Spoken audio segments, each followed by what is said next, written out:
What's going on, everyone? Welcome to another episode of the Ringside Rundown podcast. My name is Erik Vasquez, and joining me on the line is my podcasting partner in crime. Yes, that rhymes, coming straight out of the Berg. She is none other than Shay Hickson. Shay, what's going on, my friend? How was your week?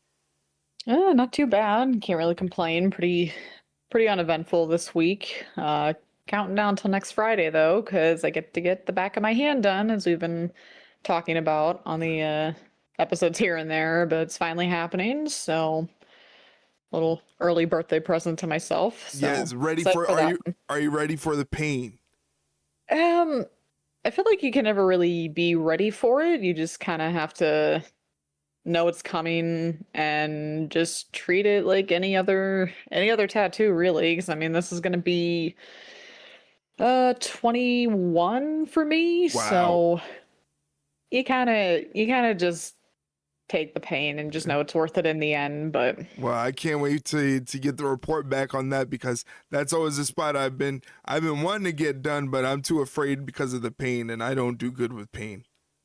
yeah, I've heard both ways. I've had people tell me it wasn't really that bad. I've had some people say once you get up to the knuckles, it's like they're cutting your fingers off. So it's tough because they both have tattoos, and the one that said about her fingers getting cut off literally has a full like bodysuit and everything. And she is a tattoo artist. She's done a couple of mine, so I'm like, okay, that's great to know coming from an artist herself. So I don't know. We'll see how it goes, but I'm still excited for it regardless. Yeah, I'm excited for the report back, definitely.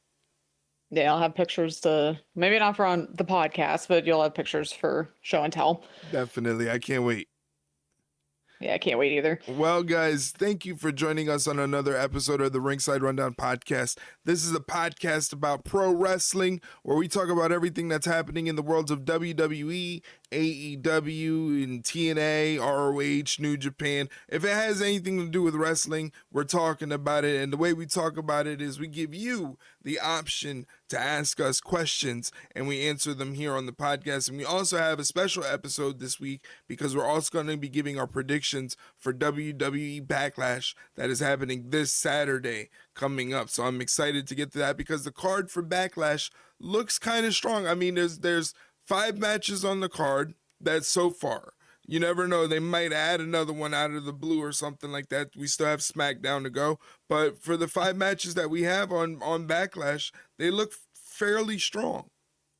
Yeah, it doesn't really look too bad. I mean, we always say we prefer the lower amount of matches on the card because I feel like it's just going to give them more time to do better things with the matches, have a better match quality than say a 10 plus match card where it Right. feels very exhausting. This one shouldn't be too terribly bad, so I'm looking forward to it. And I am of the belief that the shorter match card length actually helps the product, the PLE kind of, especially when you have it so inundated with ads and advertisements and ads throughout the entire show.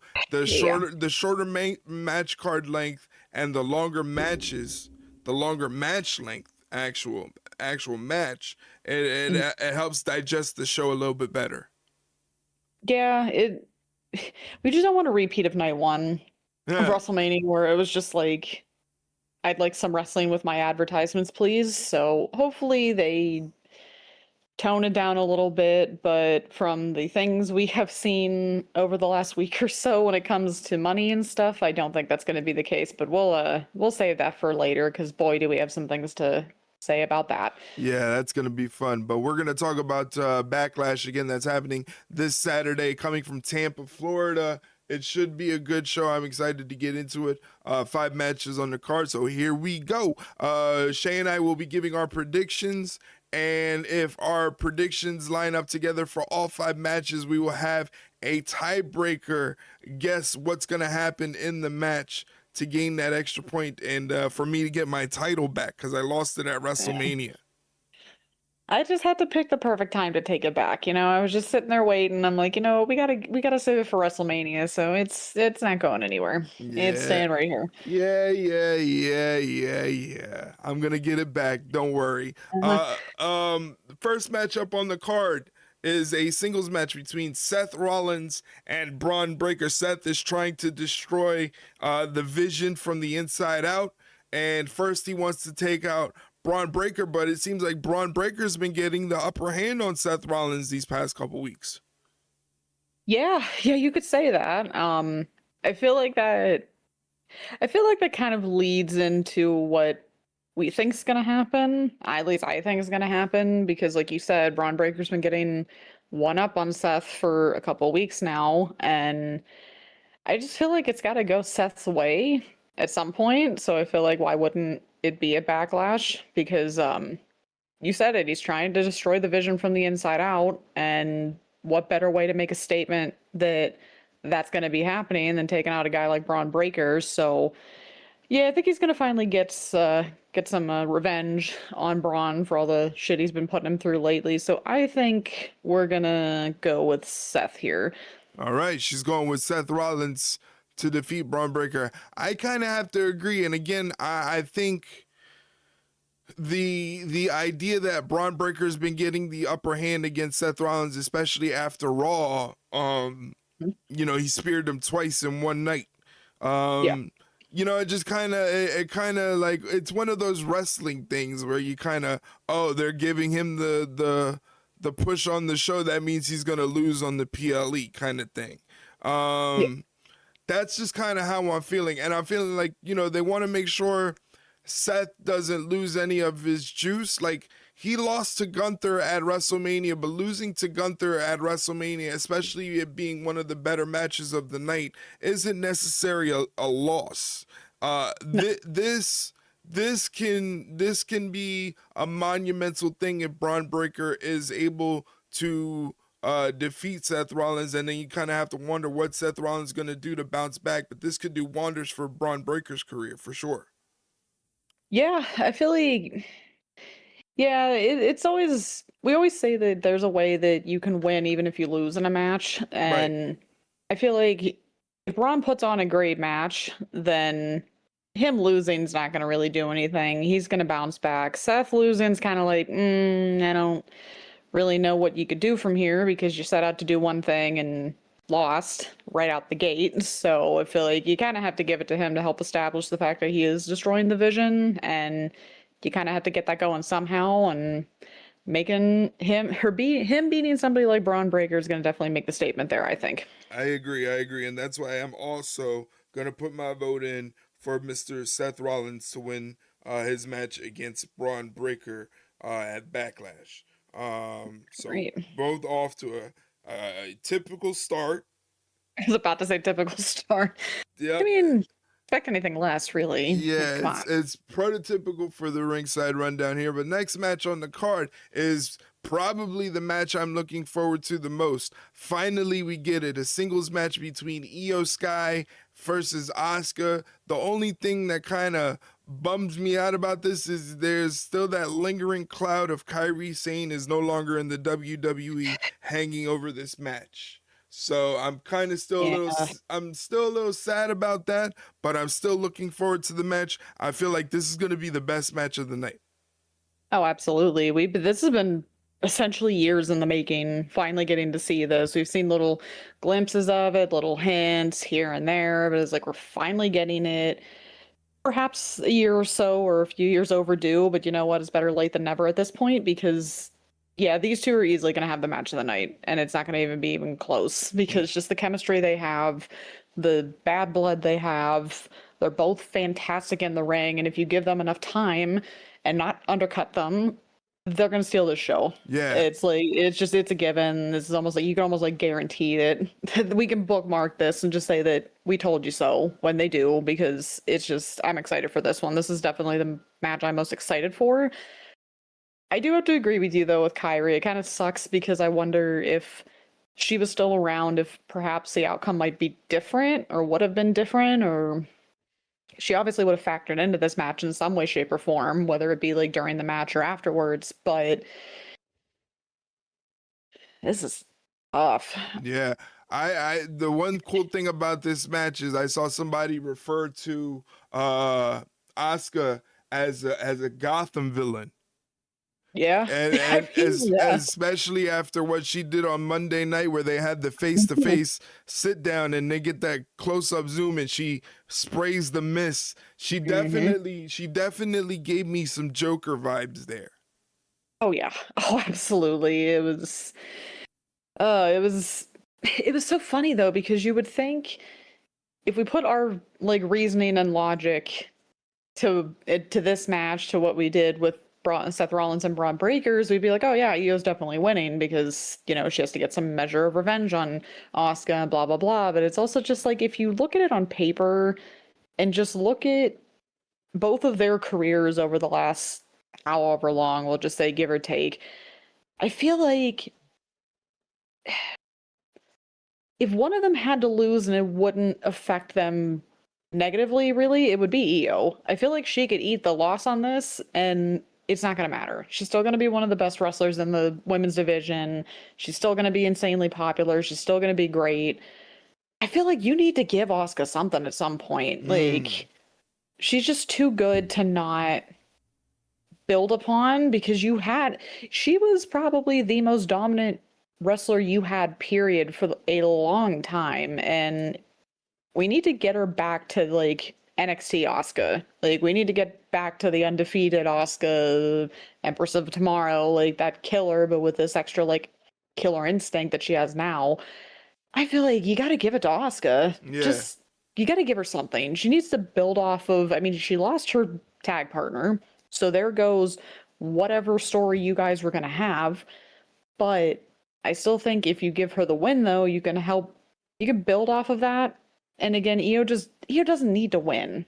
Io's solid no matter what. I feel like Asuka winning would help reestablish her, and perhaps as a like bigger force in the women's division than she has been for the last little while. I just want to see her get back into, like I said, the NXT Asuka days. So I feel like her winning at Backlash would probably be a good step towards that. Yeah, I gotta agree with you. I think it looks very strong in Asuka's favor. I think you can do more with Asuka winning this match as a building block, like you said, to get Asuka back to that level of prominence that she once had. Yeah. I think a good way to do that is to give her this win. But really, like, this is a treat. Like, this is a treat. Like, we're going to get a great match between two fantastic professional wrestlers that know each other very, very well, have come from the same background, are not going to be afraid to lay it in and make it look stiff. So Yeah. I'm very much looking forward to it. I'm gonna go with Asuka as well.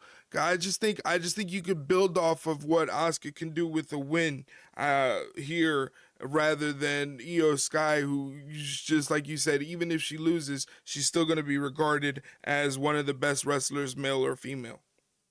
Exactly. It's just take advantage of the dream match, please, because this is what this is for a lot of people. It's a dream match, and they just give it the time it deserves, give it as much time as it needs, and just let them go out there and create magic, because I feel like there's not really much coaching you need to do on this. Just tell them you have 15, 20 minutes, go out there, do your thing, and they are going to deliver. It's almost a guarantee. I agree. I agree. Next up, we have one of two title matches on the night. This one is for the United States Championship, where Trick Williams, who won it at WrestleMania, will defend it against his WrestleMania opponent, Sami Zayn, in a rematch from the show. I am looking forward to this. Hopefully, this one gets a little bit more time than what it did on the WrestleMania show.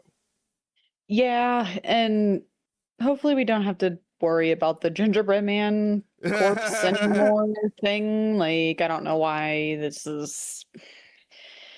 I mean, I don't know. There's a lot of things about WWE nowadays that I'm just like, I'm not sure why we're doing this, and that was one of them. But I feel like this is a rather easy prediction, honestly. Like, you can't have Trick lose already. You Yeah. just had him win it. Like, this doesn't make any sense, and perhaps this will like help further push Sammy down like a darker path, perhaps. But you can't have Trick lose after you just had him win it at WrestleMania, and how insanely popular he is with the crowd. Like, that would be the dumbest thing they could do. So this one doesn't really need much of an explanation. I'd say this is pretty much a as slam dunk of a prediction as you could make if you were anybody, let alone just us. So it's Trick. Like, it's not even close. Yeah, I'm also putting my chips in for Trick Williams to win the match. Now, I got to ask you, what do you think about this whole attitude change and the way people are seeing Sami Zayn and the way the crowd is viewing Sami Zayn? What do you think about that?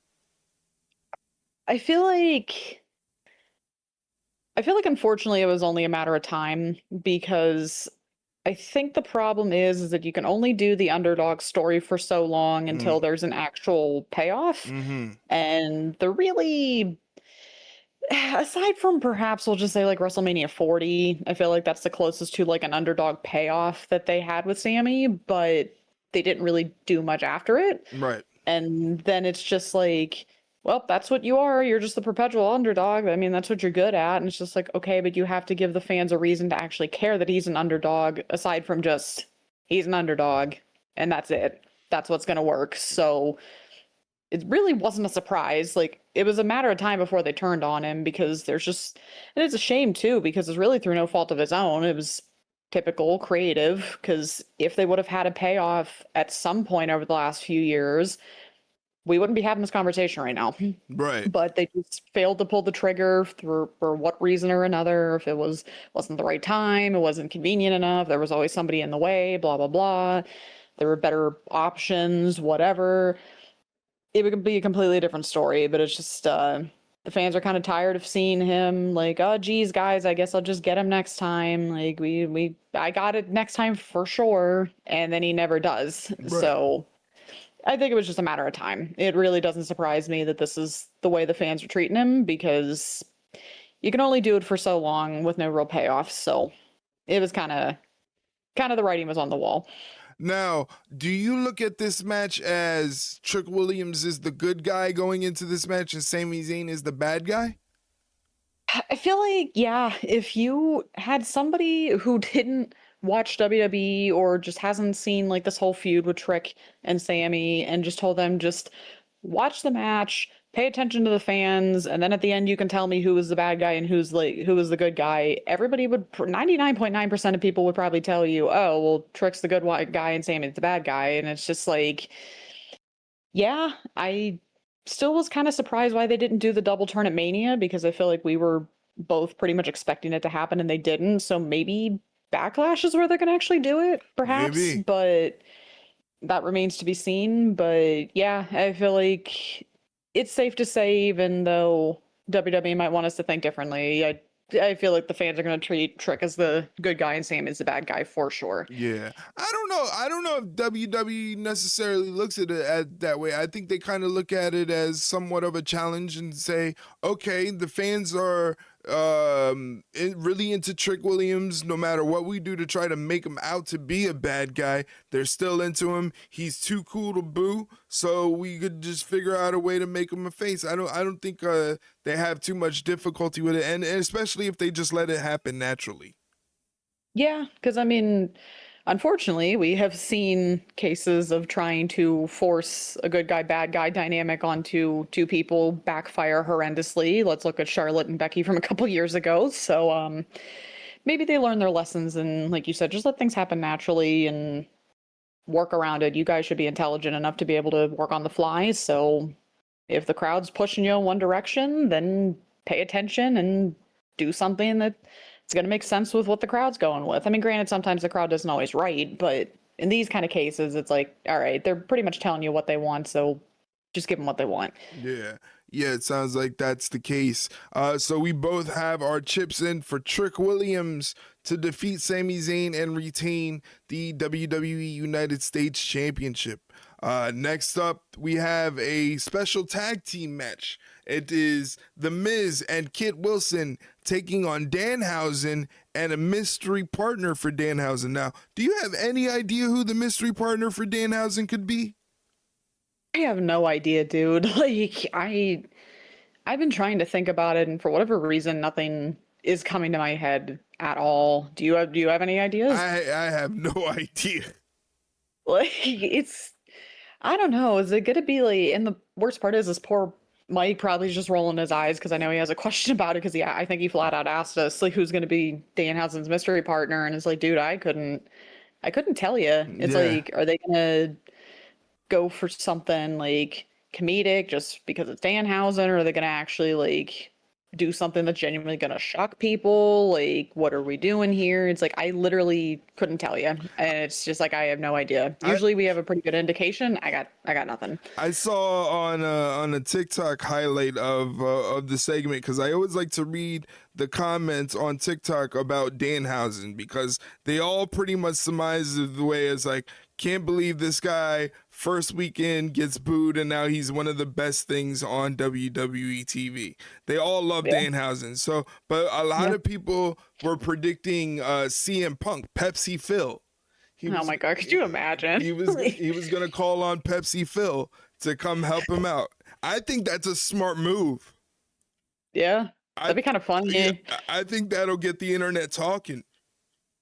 Yeah, because I feel like that's one of those where it's kind of an inside joke that it's like if you get it, you get it. But Right. I feel like in like a broader spectrum, it's just like okay, well at least gets CM Punk on the card, which everybody wants Punk on the card, but it's just like yeah, that's kind of a that would be more for like the insiders if you know, you know. But I wouldn't be opposed to that. I would actually quite enjoy that if that's the case. But I feel like regardless of who it is, I feel like, I mean, especially if it's CM Punk, I mean, you can't have him and Danhausen lose, so I feel like you gotta give him the win on that one because everyone loves Danhausen. And, I mean, we saw it coming. I mean, we both knew what was gonna happen, and of course, everyone was just I don't know. I feel like that Chicago crowd was just mad that it wasn't Jericho for whatever reason. I'm not sure why you'd be upset about it not being him, but whatever. But yeah, I, I feel like you got to give it to. I think you got to give it to Dan and Mystery Partner. yeah, I think so too. I'm definitely going with Danhausen and the mystery partner. I don't know. I don't know who it's gonna be. I like you said, it'd be cool if it was CM Punk. I think that would be pretty neat and kind of funny. He was able to convince CM Punk to come and help him with this match. But this one's gonna be fun. I can't wait for it. Yeah, I'm excited for this one. This one's just going to be like, well, and the interesting thing I guess I could ask too is where do you think this is going to go on the card? Do you think it's going to be right off the bat, or do you think it's going to be kind of the I don't know what you want that like very odd spot of being right before the main event? I don't know. Right off of what I'm reading, they have it in the spot before the main event. Yeah. I wouldn't be mad at it if it was the spot before the main event. If anything, if you have to move it from that spot, I would put it on second and swap Io Sky and Asuka and have Io Sky and Asuka go on before the main event. But then again, you don't want the match before the main event to outdo the main event. Yeah, God forbid. But I mean, I wouldn't be surprised if Io and Asuka open the show because they do like kind of starting hot, which I don't know if I would. I don't know. I don't know if I want to do that one right away. I would agree with you. I'd rather it be like the co-main event because I do love doing that when it's convenient. Right. But if let's be honest, if it was them and then Roman and Jacob, no offense, it's just like that. No, like Io and Asuka on paper should main event it. Period. But can't have that, unfortunately. But yeah, you don't want to steal their thunder too much. But either way, Yeah, but we're both going for Danhausen and his mystery partner to pick up the win against The Miz and Kit Wilson in the tag team match. And then that brings us to the main event, a match for the World Heavyweight Championship, where Roman Reigns will defend the World Heavyweight Championship against his own cousin, Jacob Fatu. And this has been very, very interesting. I got to say, the segment on Monday Night Raw with the contract signing definitely got me to kind of buy into this match. Like if I had to spend money on this match, I think this segment on Monday Night Raw to sell the contract signing, to sell the match, I think did a very good job of it, building the suspense and telling a good story. I think it tells a good story, like Jacob Fatu fighting from the trenches, and the reason he wants to win this match is he wants all the spoils and all the riches that comes with being world heavyweight champion. And Roman's kind of Nana boo-booing in his face with it a little bit, I feel. Yeah. You know, like, yeah, you want all of this as champion, because this is what comes with being a champion. Everything that you want that comes with being a champion, I have, and you're just not ready for it. That's the way I see it. Well, and I feel like in the contract thing too, it also kind of came across as kind of gaslighty a little bit on Roman's part, where it's like, oh, well, you're trying to feed your family. I'm trying to feed this entire family. You're just so worried about yourself and your family. I'm trying to take care of everybody. And it's just like, Which he's very good at. He's very good at manipulation and gaslighting. We saw that all throughout the run where he was in, the tribal chief, the bloodline. It was all about manipulation and gaslighting. oh yeah. So the wasn't surprised he'd go back to it. But my thing is that the very interesting thing now is that now, remember Roman said after WrestleMania, oh, you're going to be seeing me all summer. I'm not going anywhere, like full-time champion, blah, blah, blah. Then all of a sudden, WWE pulls 3 of his appearances in June. So he's not going to be anywhere in June. So then starts the whole speculation of, well, apparently him and TK aren't getting along for some reason or another, supposedly. Again, these are just the rumors we see online, whatever. And now everyone's starting to say, oh, are they going to take the title off of Roman and just hot shot it onto Jacob Fatu because of all this stuff that's going on? And I'm like, that would be very extreme. But I'm a little more, not even so much the title match itself. I'm a little more interested in, why do you have him go out there and say, yeah, you're going to be seeing me all summer, and then proceed to pull him on almost an entire month's worth of dates? Like, what are we doing here? Like, what do you think about that? Because I think it's a little interesting. It is interesting. I will say it is interesting after he made the statement that we would be seeing him all summer. But then when he made that statement, the first thing that I said was, I believe it when I see it. And obviously, look at what's happening now. I guess we're not going to see him all summer. They are going to pull him back. So I don't know anything about his frustrations with TKO, but who's, it's one of those things, man, you wish to be a fly on the wall. Yeah, and I feel like, I wonder if, because we've also lately been seeing some rumors about them going to the higher ups and the higher like paid wrestlers and asking to take pay cuts and whatever, which trust me, I have a very big soapbox to get on about that one. But I wonder if they told him to do that and he didn't like that, which I can understand. I wouldn't be too thrilled about that either, considering you guys were the ones that signed me to the contract in the first place. So whatever, but again, I'll save that for later. But it's like, I'm wondering if maybe that had something to do with it, where he didn't take the pay cut, and they're just like, all right, fine, well then we're just not going to put you on the calendar as much, because then we wouldn't have to pay you, because maybe it's a pay per appearance thing. Who knows? Again, we don't know, because we're not flies on the wall, as interesting as that would be. But yeah, it's kind of makes you wonder about this match though. But it's almost just like is this actually something to be concerned about, or is this just noise? Because you never really know anymore with TKO, because they've been known to do some really dumb shit. So I feel like, I mean, I feel like you still have to go with Roman, because I just feel like it would really not make any sense to put it on Jacob Fatu this soon for literally no reason other than just a rumor of, oh, well, he's like, Roman's just not happy. Like, you can't always, I don't know, you just can't, at least in this situation. I feel like we've kind of made predictions based off rumors before, but I feel like in this case, it just wouldn't make sense to take the belt off Roman already. Not that I'm saying Jacob's not ready, but I just feel like in the context of just in general who he is compared to who Roman is, it just would not make any sense. I don't think. Yeah, I'm going with the safe bet. I'm going to say Roman wins and retains the title. I don't know anything about his frustrations with TKO, or if they asked him to restructure his contract like they've been asking other people to do. I'm not in the know. I feel like it's also, but just not out of the stretch of imagination if you think about it, because you have to think that he's one of the higher paid guys. So I feel like it really wouldn't be that hard to believe that they asked him, and he might not have been too thrilled about it. But again, we obviously don't know, but I just feel like it's a very safe assumption to say that he wasn't the one that was untouchable, that they weren't going to ask. And I mean, if they did have the nerve to ask him, then that takes some balls, but just asking them in general took some balls. But Yeah. either way. Yeah, it's just it's a very interesting topic. It's one of those things where TKO is very shrouded in mystery.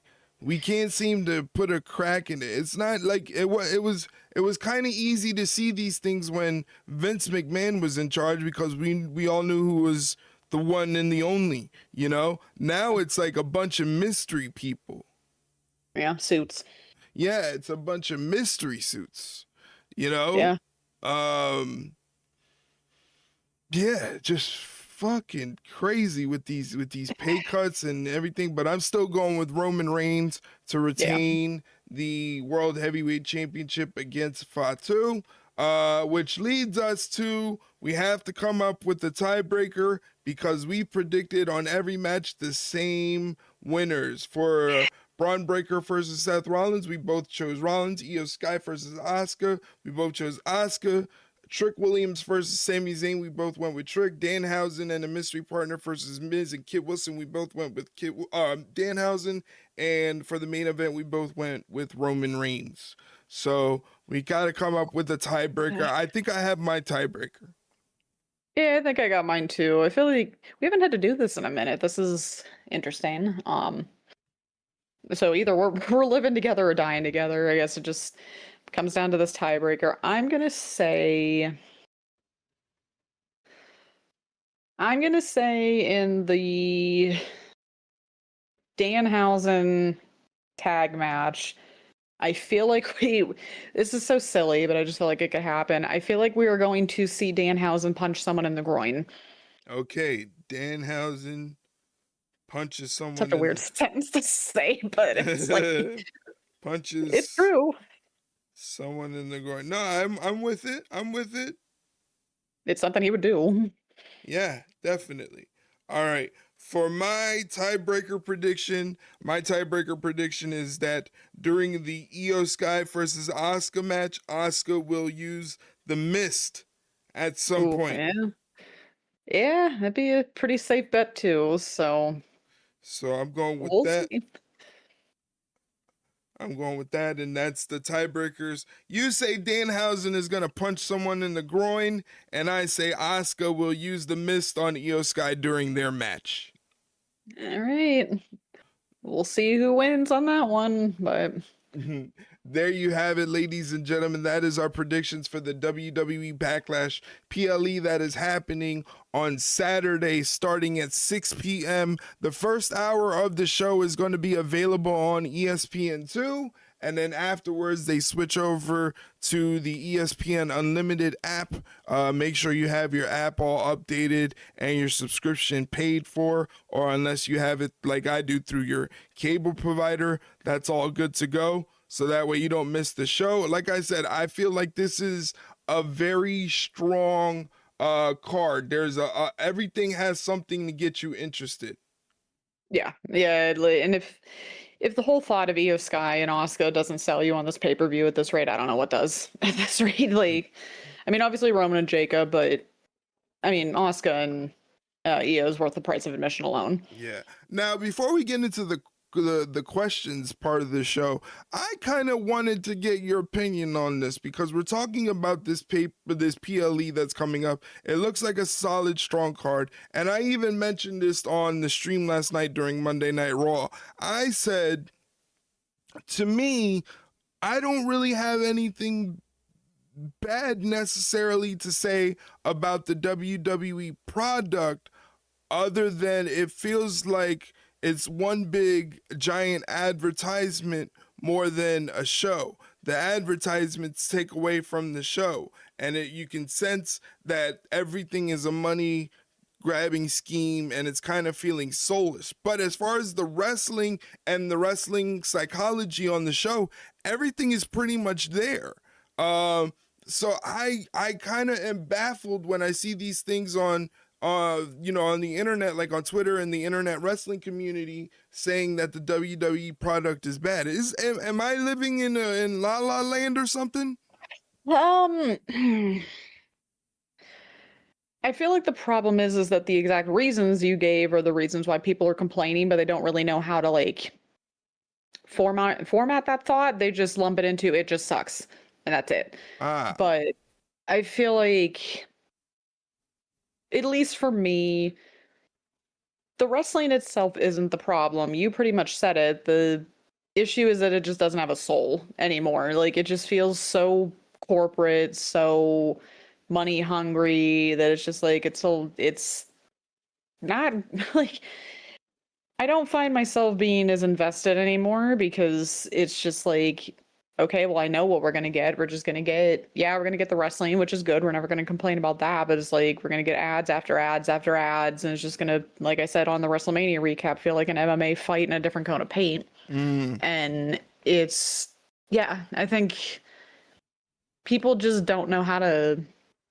I don't know. Maybe just doesn't. They don't know how to formulate that thought specifically why they hate it. They just lump it into, well, it's soulless, so it sucks. And it's just like, yeah, I think the best way to put it is the presentation sucks. That's the problem. It's, again, it's just there's no soul, there's no any extreme measures of creativity. It's just kind of the status quo, and oh well, this has worked before, so we're just gonna do it, and you guys are gonna like it, and we're gonna keep taking your money, and yeah, it just kind of comes across as just soulless. So I think that's at least my issue. Of course, I'm not gonna speak for anybody else that watches the product, but yeah, I just feel like, to me sometimes it's just kind of a slog to get through because I'm like, there's just no like color, there's no creativity, it's just blah for multiple hours out of a day. But that's just me. Yeah, I don't know. I just, like I said, I'm just so confused because my thoughts don't align with the majority of what I see on the internet. So I'm like wondering if I'm living in a land of delusion.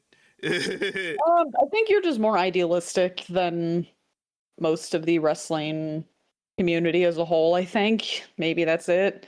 um you can find things that are easier to like enjoy with that or enjoy that product than I do, because I guess it's just, I think that's just what it comes down to. It's just personal preference at this point. Like I'm not so thrilled with with WWE and their business practices right now, so it's not very conducive to me enjoying the product as a whole when they're doing all the stupid shit around in and around the scenes and whatnot. But I feel like at the end of the day, the trying to think of how to put this the right way. It's almost just like if you enjoy something, you're able to see through, like, I'm not gonna say see through the bad, I guess, but you know what I mean, where it's just like you can still enjoy something despite other things, I guess, or despite whatever, you still find enjoyment because there's other things about it that you enjoy, even if you don't necessarily agree with, okay, well maybe you don't like the presentation, but you like the wrestling. Like you're able to find the little bits of enjoyment in it Right. that some people just don't see. So I feel like maybe that's just maybe you enjoy it more because you just, that's how you see things. So I'm like, and that's good because you're better off than I am, because it's just, I've gotten very cynical with WWE lately, for a multitude of reasons. But yeah, I'll give it to you on that one. And people can like what they like, guys. It's perfectly okay. You don't have to get the pitchforks out. Yeah, that's what it feels like. It feels like everybody's got the pitchforks out against everybody. If you like WWE, you must hate AEW, and if you like AEW, you must hate WWE. And it's like, well, I kind of have reasons to like both, Yeah. and I kind of You, have criticisms on both, and I mapped out my criticisms on why I kind of enjoy the WWE product more, a little bit more than the AEW product. It has something to do with psychological continuity within the show. Everything Yeah. in the WWE has a purpose on the show. They're not going to just randomly throw something out there just to see if it'll stick. It has a purpose on the show, or they'll make a purpose for it to happen on the show. Where AEW just kind of throws random matches at you and you're like, okay, hopefully this is a good random match, like Darby Allin versus Tommaso Ciampa. Random match that just surprisingly happened to be good. So Yeah. that's just like I said, I was just wondering if I was living in a land of delusion or something. No, I think you're just able to enjoy things that some people just don't enjoy. I think the best example I can come up with that I can formulate in the best way is being a Star Wars fan. Yeah. I always say no one hates Star Wars more than Star Wars fans because they will just rip everything that they don't agree with to shreds. And I have seen it time and time again where it's if you like anything other than the original trilogy, you're not a real fan. You have to only like the original trilogy. You can't like the sequels. You can't like the prequels. You can't like this, that, and whatever. Just the gatekeeping of just enjoyment. And the way I always put it when it comes to Star Wars is I just enjoy Star Wars, period. I'm not like, oh, episode 3 is my favorite, so it's the only one that it stands up to. And it's like, I get that they're not perfect. I like all of the movies for different reasons. Mm-hmm. They're not perfect masterpieces. I mean, in my mind, of course, some are, but overall, the general consensus is, yeah, they're great. Some are awful. And it's just like, okay, well, that's a subjective opinion, really, because kind of like you with WWE, there are some movies in the Star Wars universe that are definitely not up to par with others in the like saga, but I still find reasons to enjoy them. Therefore, I'm not like, I hate these ones because X, Y, and Z. I'm like, no, I like these because X, Y, and Z. They're not my favorite. I prefer some movies over others, but I still like them as a whole. And that's why I don't turn into a jaded, like, insufferable Star Wars fan because I'm just like, okay, well, I'm sorry you don't like it. I don't really, in the nicest way, I don't really care that you don't like it because I like it for certain reasons, Yeah. and you don't like characters that I like and you think they're terrible. It's just like, okay, well, I'm glad that's your opinion, and I don't care about your opinion because I like them for certain reasons. So I think that's just the problem, is just comparison's the theft of joy. Yeah. And once you start comparing, like, especially AEW and WWE, it's just like, okay, well, there's no enjoyment because inevitably what all you're going to do is, oh, well, WWE does the thing WWE does sucks because AEW does it better, or why is this better than that, and whatever. Oh, well, it's AEW's doing this better and they're doing this worse, and AEW blah blah blah, and WWE this and that, and it's just like, it's exhausting. It's just fucking exhausting. It's like, guys, just enjoy the things you like, and you don't have to always announce that you don't like something just because someone says they like it. That's, I think, the thing that always like drives me nuts, where it's like The hive someone mind. you literally will openly, well, I guess maybe more say like, I don't know, we'll just use like social media for example. Like you can go on and say, I like Aleister Black. I just think he's really cool. I think he's really creative. He's really cool in the ring. I just like him. Immediately somebody always has to come on and tell you why he's actually terrible and why he sucks and this and that and whatever. And it's just like, okay, cool. Like, not everyone's going to like the same wrestlers as everybody else, and that's okay, guys. We don't have to try and force somebody into thinking that their interest or their opinion of a certain wrestler or anything is wrong. It's just like, I might not agree with certain things. There's certain wrestlers that people like that I'm like, I don't know why, but it's not for me to enjoy. So let people like things, guys, and just sometimes you have to keep the inside thoughts inside your head, and you don't always have to verbalize things, but I think it just comes down to just enjoying the things you do and finding enjoyment in things that some people might not be able to find, which is just like, it's just that's how it is sometimes. Nice. Yes, and I definitely agree with those sentiments. So thank you for kind of making me feel like I'm not going crazy. Yeah, because I mean, it's like, I may not agree with some of the things you were saying. I'm not like as interested in the WWE product as you might be, but it's also just like, who am I to say, okay, well, why are you thinking this way? You're completely wrong because it's actually horrible because X, Y, and Z. It's just like, no, it's like good for you for actually still liking it because it's very hard for me sometimes to justify watching this stuff. So yeah, I will give you props for continuing to just not let people destroy your joy and your interest in these, as most people should take lessons on that. Nice, nice, nice. All right. So here we go. Time for our favorite part of the show where we answer some of your questions about what's going on in the world of professional wrestling. Shay has all the questions. She takes over the show from here. Shay, what's on the docket for us tonight? All right, let's pull these up here. So we're gonna start off with mom's question. She didn't have a lot today, but who of the recently released WWE wrestlers land in TNA or AEW? I think they should look at the independents as well, because if you look at Karrion Kross and Scarlett, they're killing it and are in charge of their own future.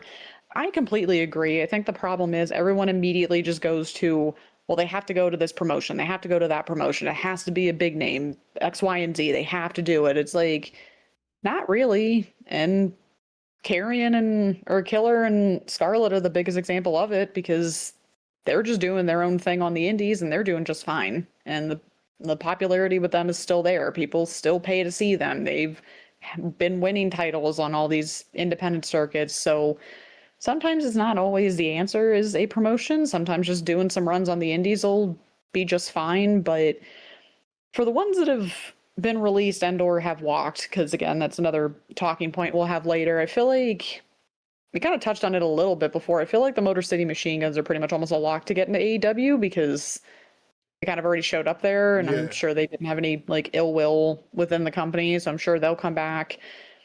I mean, could you imagine the New Day being in AEW? Like such a weird thing to say, but it's true though. I feel like they could be there, and that tag division is going to go absolutely nuts at that point. I think we kind of said maybe if we had to pick, maybe Alistair and Zelina would go to TNA because clearly AEW doesn't want them for whatever reason or another. So, yeah, I mean, those two are always good options, but like we said before, sometimes the indie route is not always a bad thing. Just kind of going back out there and traveling around and doing different shows for different promotions and just seeing what happens. Yeah, yeah, I definitely agree. The indies aren't like what it used to be before. Like the It's not a indie, death sentence. yeah, it's not doesn't, but like the indies have kind of scaled down, especially if you're going on the indies for exposure. You really have Yeah. to do your research on what promotions really have the biggest audiences and things like that, like GCW and stuff like that. So you have Yep. to really do your due diligence and it's hard to tell because it's like you said, it automatically people assume once they get released from WWE that they're probably going to jump ship to AEW, and I like AEW can't take on everybody that gets dismissed. They just can't. Yeah. It, Yeah, it's and same goes the other way too. It's just like, okay, everybody that leaves WWE doesn't mean automatically they have to go to AEW. It's just like it's not feasible yeah, for anybody, but yeah. yeah. No matter how much Tony Khan tries to make it happen, he has to be smart about it. You can't just sign everybody. He could tell them like, look, maybe there'll be a time, but not right now. Yeah. But like, but as far as where people land, I really don't know. I feel like Kyrie's gonna go back to Japan. She's Yeah. gonna she's gonna go back to Stardom, and do her thing there. Um, I don't know if the New Day will necessarily end up in TNA because of the deal that WWE has with TNA. It kind of Yeah. would just be like they never really left, you know? Yeah, Um and I don't think they want to really deal with them again. right. They don't want to have anything to do with WWE at any point. So I think they want to be safe from that. So I would see them going to AEW. I think the New Day and Motor City Machine Guns. If AEW had to pick up anybody, it would be I would take those two tag teams. Yeah. The New Day and the Motor City Machine Guns, because those can get you a lot of money back in your investment in terms of getting eyes on the product, getting people to watch, getting a new audience. That'll all come with, especially with the New Day, having the New Day on your product. Yeah, exactly. And just the amount of tag teams they already have, just imagine adding Motor City Machine Guns and the New Day to it. It's like that tag division is going to be insane. Yeah. Absolutely insane. Yeah. If that happens, of course, but I feel like it's a pretty safe bet. All right, so let me. Of course, technology is not working right now. Okay, we're back. All right. So, do you see Roman losing the title anytime soon? And if so, who do you see dethroning him? Well, obviously, we didn't pick him to lose to Jacob Fatu at Backlash, so there's kind of an answer to that one. But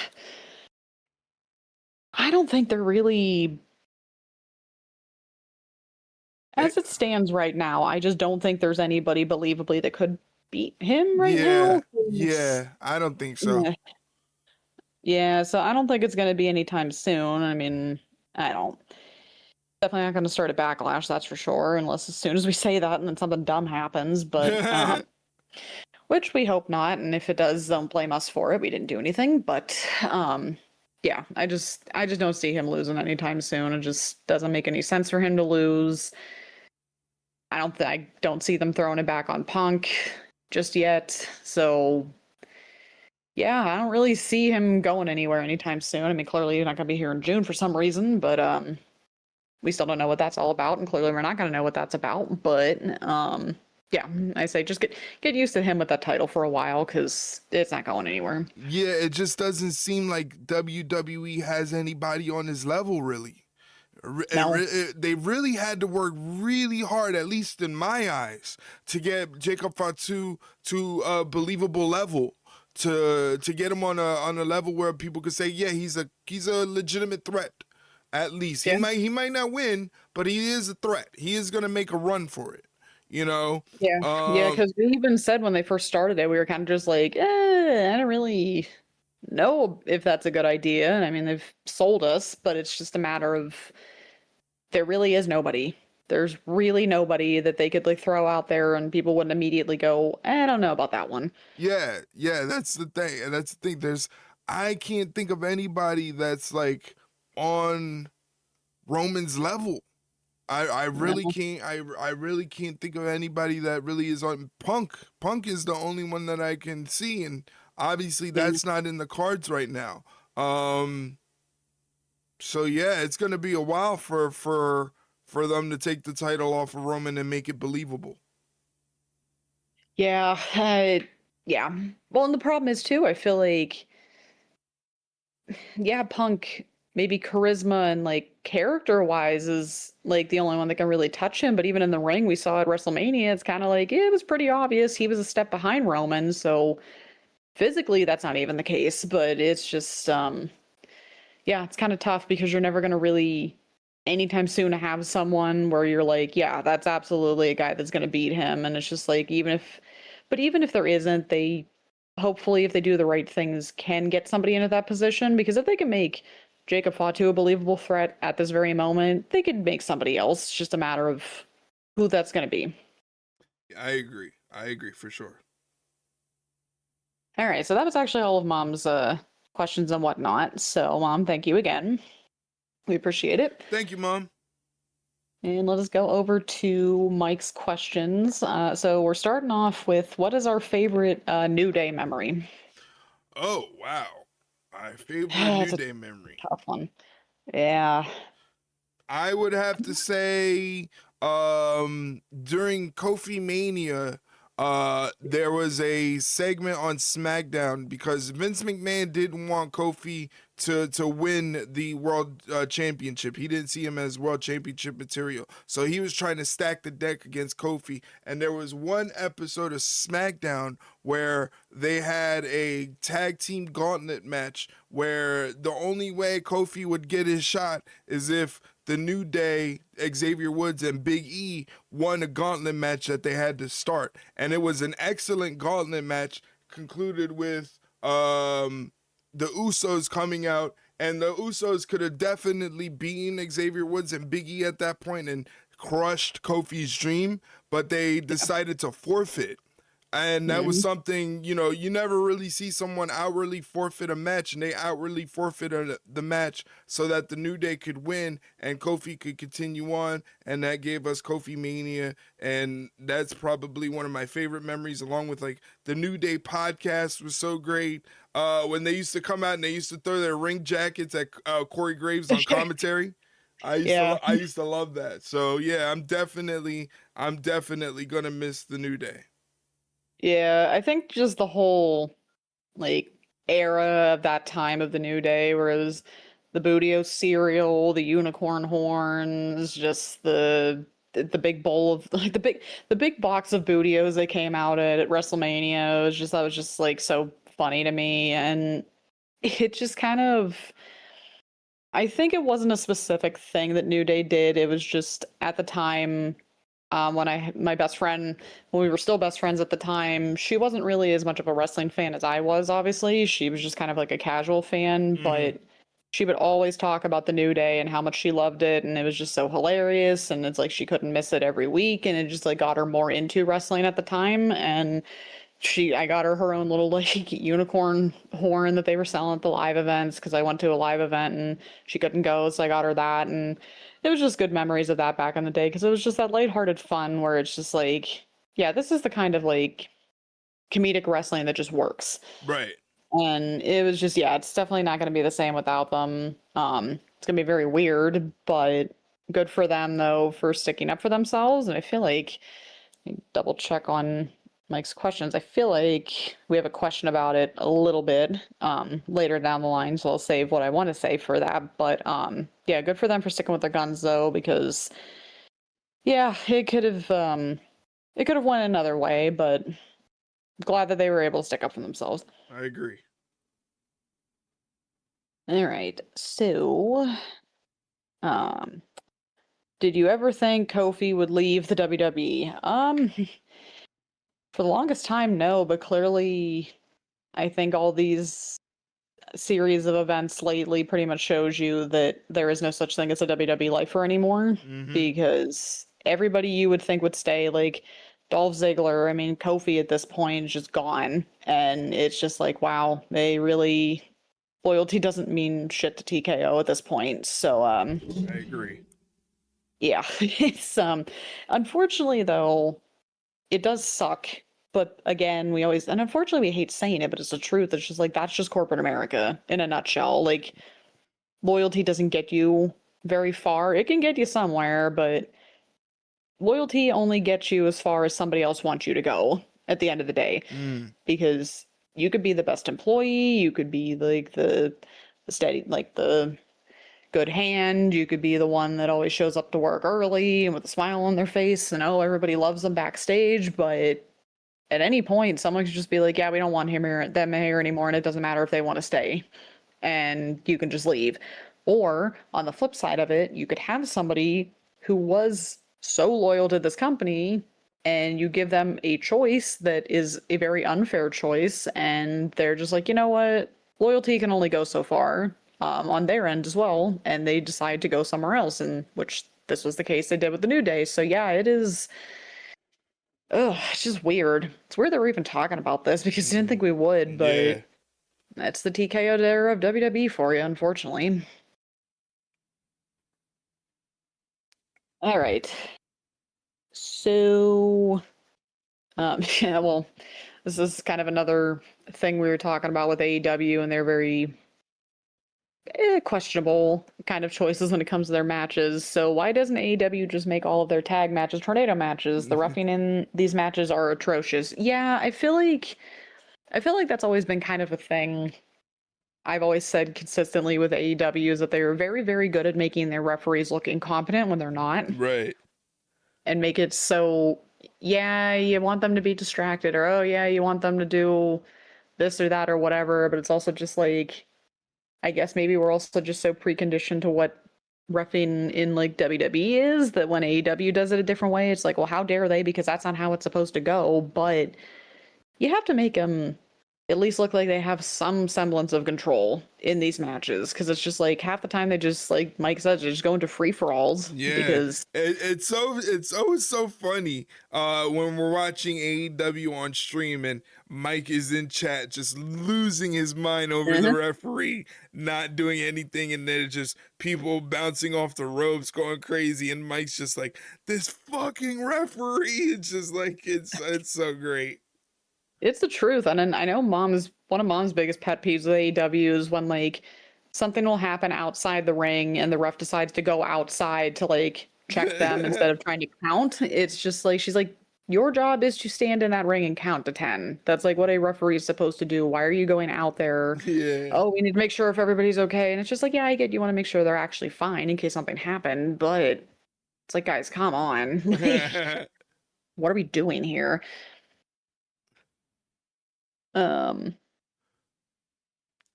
okay, I just realized I actually switched some of these questions around, so Mike, don't get mad at me, but we're gonna finally make it to the question that I think you and I have been waiting to go off on, and I think was what everybody wants us to talk about this week.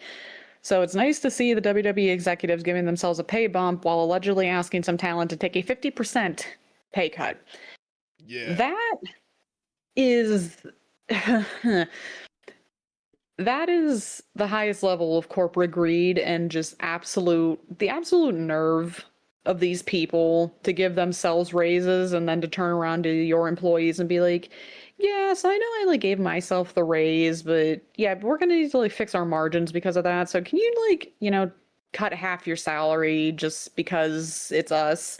Like that takes some fucking nerve and just completely tone deaf, because if that were me and my boss came up to me and was just like, yeah, we're really glad you're here. We like really appreciate the hard work you do day in and day out. You're like one of our best employees. Yeah, can we like cut your salary by half though? Because we kind of just need to like spread it around in other places. I would be looking for another job because again, this feeds into what we've been saying with TKO's WWE is these people are just numbers Yeah, at the end of the day. And it's just, again, just the nerve and the gall of these suits to give themselves pay raises and laud on and about, oh, well, we broke a gate record, we broke this record and that record, and we're making all this money, and then to turn right around and be like, yeah, can you guys like not make as much money because we need to like keep that money? And it's just like, you guys signed them to these deals. You guys were the ones that signed them to these contracts, and you have the nerve to go around and be like, yeah, well, sorry, we actually don't mean that. Like, but you still like us, right? So good on New Day for being like, no, fuck that, and doing their own thing and walking away, because they could have, heard, made more money over the next few years. But if you're going to rest on your laurels, then you know what? Good for them, because I think it's complete bullshit what they're doing. Like, again, it just takes a lot of nerve and a lot of balls and just that corporate tone deaf whatever to just have the nerve to ask your employees that. Yeah, it's tone deaf in a way because like if it was me, it'd be like, you just every year we're breaking profit records. Every year we're breaking profit records and making more money. And for some reason you want me to cut my salary to make up for something else. Why don't you make up for it? Like we're making so much money. Isn't that the point, to take care of your employees and making sure, especially if they're putting their bodies on the line like they do in the ring every night? And it's not only that, but the other things that they have to do, where they have to take care of their ring gear, they have to take care of their rental car, they have to take care of their hotel, health insurance, because they're a private contractor or whatever you want to call it. It's just a bunch of bullshit. Yeah. And it's just like, they don't care how it comes across, clearly, because they have no shame in doing it. And it's just, those are the worst kind of people that can literally do some of the most immoral things with just a straight face and being like, well, I didn't do anything wrong though. It's like, yeah, but you kind of are though. Like, you keep bleeding these fans dry. with all these ticket prices and these god awful like gouging of these fans, and then you're just like, yeah, but can we actually have a little bit of more? I don't think we really have enough. It's like, guys, go fuck yourselves with that bullshit. I hate it. I hate it so much. It's ridiculous. It's uncalled for, but clearly they see nothing wrong with it and they're just going to keep doing it. So, again, that's TKO's WWE in a nutshell. Yep, that's what we're left with. Shit. That's what we're left with. Shit. Yeah. Well, it's already jumbled up, so I'm just gonna keep jumbling it up. Who's teaming with Danhausen? We have no clue, or maybe we'll think it'll be Pepsi Phil, just for the lulz. But other than that, it's like I genuinely have no clue. Like I haven't picked up on anything or any clues or anything, or it might just be some random just because we feel like it. Who knows? But yeah, I feel like CM Punk's the easiest, the easiest and only answer I think we can give. I like it. I like it. It'll be fun, but I mean, I don't think they're gonna go for it. But for me, I would be like, oh, that's fun. You know, Yeah. I like fun. Yeah, it's like, guys, it's okay to have fun sometimes. It doesn't have to be like corporate suckiness all the time. Like, we can have some fun around here. Yeah. So, just do it for the funsies, please. For our sake. Alrighty. Yeah, I guess I'll just keep flipping them. So, Allie's back in TNA. Did either of you catch the build up in the Undead realm that led to her return? I did not, unfortunately. I was not able to keep up with any of the stuff, but good for her though, because I feel like she always did a lot of good work in TNA. So Yeah. why not have her back? She's one of the stronger competitors from what I see in their division, and she really helps the division thrive. So good for her. Yeah. I didn't get to see it, but I always remember seeing clips of when she first like was taken out, and it was back when cinematic things in wrestling was big, and I Yeah. always thought that was very creative, and I felt like with that TNA had the jump on the creativity in terms of cinematic wrestling because of what they did with like Rosemary and Allie and the Undead stuff and the Hardy stuff. They always had a real good knack for the cinematic vibe of wrestling. So and that was just one of the bigger, stronger stories that they used to tell with the cinematic stuff. So I loved it. Yeah, I completely agree. So glad to have her back in TNA, and hopefully she continues to do good things because why not? We always like when people succeed. Yeah. All right, so our final question of the night. Where is it? Okay, word's going around that Warner Brothers Discovery already said they're not renewing with AEW. Where do you think they're going to get their next TV deal with? It's a little tough because it's almost just like, who doesn't? Where doesn't TKO have a stake in? Because I feel like that's unfortunately like everybody at this point. So it's Yeah. just like if you're AEW, you're just like, well, where the hell am I gonna go? Like, and it's tough. It's really tough.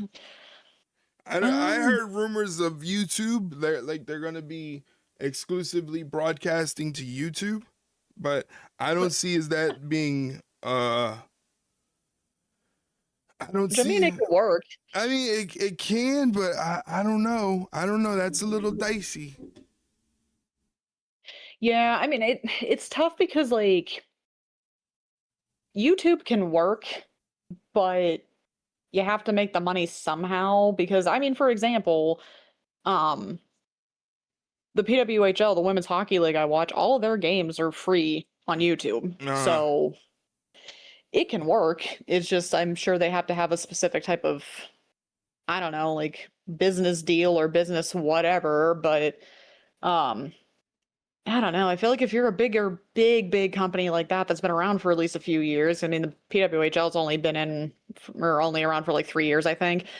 But yeah, it'd be kind of tough for AEW to go from a TV deal to YouTube. I feel like that'd be kind of a step down. Yeah, it's gonna be interesting. I don't know.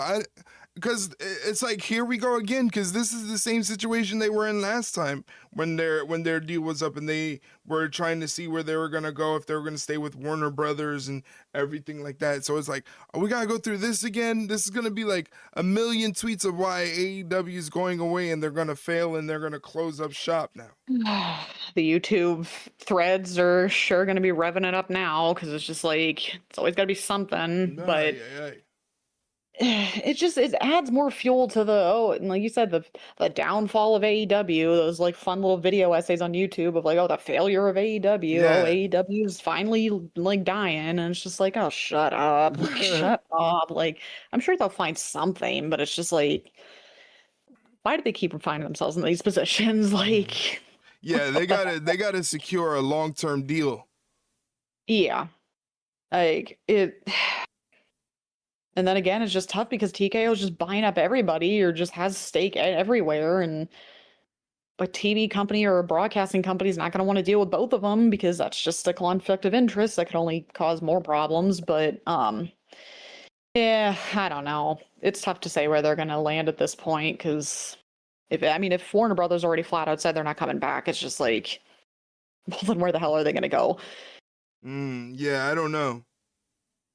It's just another mystery we're not able to solve, unfortunately. Yeah, and like I said, it's just gonna be more of having to watch the tweets of, oh, they're over, they're gonna close up shop and all that Yeah. stuff. So get ready for that, Yeah. guys.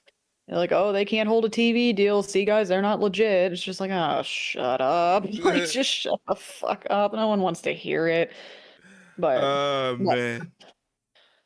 All right. I do believe that is all of the questions we have for tonight. All So right. thank you, Mark. We appreciate it. Thanks, Mike. And Thanks for your help, buddy.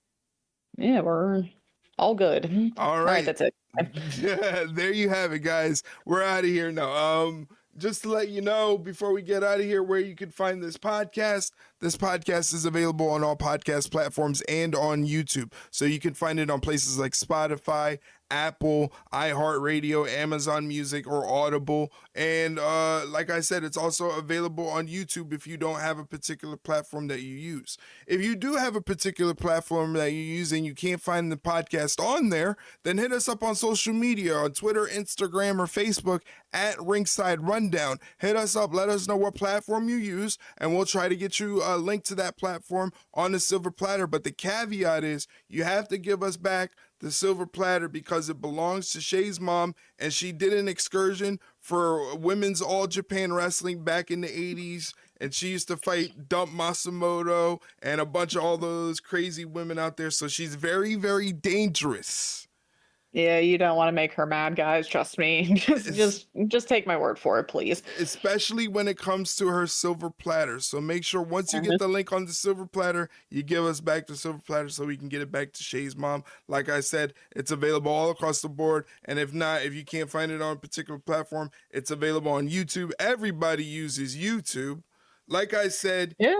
you can find us on Twitter, Instagram, and Facebook at Ringside Rundown. We're also on TikTok at ringside_rundown. Now, here's the big one. Every Monday, Wednesday, Friday, and Saturday, I do live watch alongs on both Twitch and YouTube where I watch WWE and AEW program and interact with a bunch of my friends in chat. We have fun. We play animations. They jump scare me like crazy.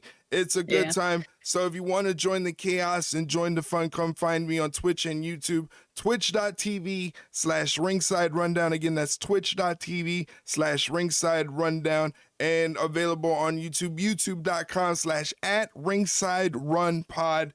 That's at ringside run pod. Shay, where can they get in touch with you?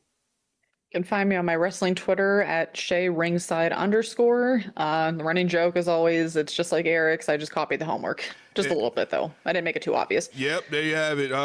Once we get this episode out there, it's going to be Wednesday, so check me out on Twitch for the AEW Dynamite Watch Along. And then our next episode next week, we're going to be taking more of your questions and also giving our recap of WWE Backlash. So get excited for that. I know Shay's excited. Oh yeah, always excited. I know. It's always a good time. We've been doing this for years and we don't plan on stopping. We've been having a lot of fun. Thank you guys for tuning in and listening. Our numbers have been going up. I've been noticing that our numbers have been going up in terms of listenings and downloads and all that stuff. So that's pretty cool. So thank you guys very much for your help and your support on getting the show out there. We really appreciate it. Yeah, thank you guys. We always appreciate the support. All right, guys. We'll see you on the next one next week where we'll cover the Backlash and more questions for you guys. Until then, my name is Erik Vasquez for Shay Hickson. Good night, guys. Take care. See you later, guys.